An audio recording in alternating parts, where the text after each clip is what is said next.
இந்த லெட்டரின் படி விஜய் அங்க வந்து 8:45க்கு நாமக்கல்ல வராருன்னு எங்கேயுமே போடல. அதே மாதிரி கரூருக்கு 12 மணிக்கு வராருன்னு எங்கேயுமே போடல. ஆர்கனைசர்ஸ் நீங்க 12 மணிக்கு அங்க இருக்கணும் அப்படின்னு தானே? ஆமா. இதை வச்சுதான் அவர் தாமதமா வந்துட்டாருன்றது பெரிய குற்றச்சாட்டா இருக்கு, பெரிய பொய். இதை யாரு இதை இவ்வளவு நாளா வெளிக்கொண்டு வரலன்றதான் என்னோட கேள்வி. இதைத்தானே ஊடகங்கள் பேசணும், இதைதான் பேசணும். எங்க பேசினாங்க? நம்மளாவது இதை பேசி ஆகணும். ஏன்னா எனக்கு பர்சனலா அவரை பத்தி தெரியும், ஓரளவு கொஞ்சம் தெரியும் எனக்கு. ஏன்னா நான் அவர் கூட பணியாற்றிருக்கேன். குருவின்ற படத்திலையும் அழகிய தமிழ் மகன்ற படத்திலையும் ஒரு சின்ன பாட்டா இருந்திருக்கேன். அவர் டைம் டிசிப்ளின்ன்றது எந்த அளவுக்கு இருக்குன்றது தெரியும். இல்ல அது இப்போ வந்து எனக்கு நான் ஒரு பெருமைக்காக சொல்லல.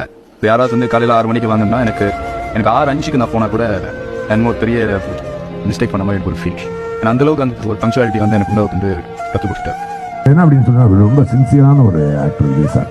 அதாவது இவ்வளவு இப்போ அவருக்கு பணம்ன்றதுலாம் இனிமேல் ஒண்ணுமே கிடையாது இல்லையா? அதெல்லாம் தாண்டி சம்பாதிச்சு வாழ்க்கையில எவ்வளவு பார்த்துட்டாரு. அவர் நினைச்சா